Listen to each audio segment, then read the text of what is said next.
बिस्मिल्लाहिर्रहमानिर्रहीम। अस्सलाम वालेकुम डियर स्टूडेंट्स, उम्मीद करती हूँ आप सब खैरियत से होंगे। King way group of schools की तरफ से हम आपको ऑनलाइन लेक्चर्स भेज रहे हैं, जिसमें हमने जमात शीशम की जोग्राफिया को शुरू किया है। तो जो आपको राउंड दिया गया है उसमें हम बाब नंबर 2 पढ़ रहे हैं, जो कि मेरे पास है ग्लोब नक्शे और उनका इस्तेमाल। तो डियर स्टूडेंट्स, इसमें हम तफसीली सवालात कर रहे हैं, उनके जवाबात को देखेंगे।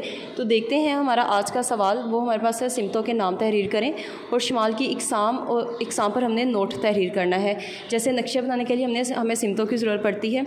तो हम देखते हैं कि हमारे पास जो है वो 4 सिमतें हैं, जो कि हैं मशरिक़, मगरिब, शमाल और जुनूब, जिनको हम कहते हैं बुनियादी सिमतें, और हम इनको कहते हैं अतराफ़ रईसा भी कहते हैं। उसके अलावा इनके दरमियान में मज़ीद 4 सिमतें भी होती हैं, जिनको हम कहते हैं सानवी सिमतें, जो कि हमें नक्शे पर किसी भी मुकाम को मालूम करने में भी मदद करती हैं। जैसे शमाल और मशरिक़ के दरमियान में होगा शमाल मशरिक़, शमाल मगरिब के दरमियान में होगा शमाल मगरिब।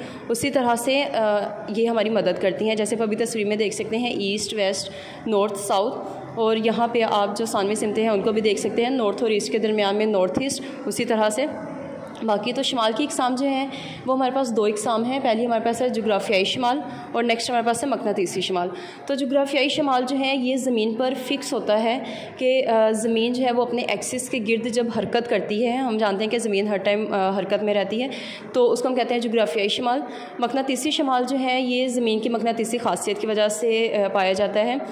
अब यहाँ पे आप तस्वीर भी देख सकते हैं, ये हमारे पास है मकनातीसी शमाल की तस्वीर है, जो और इसको मालूम करने के लिए जो हम कंपस यूज़ करते हैं वो हमारे पास कहलाती है मकनातीसी कंपस।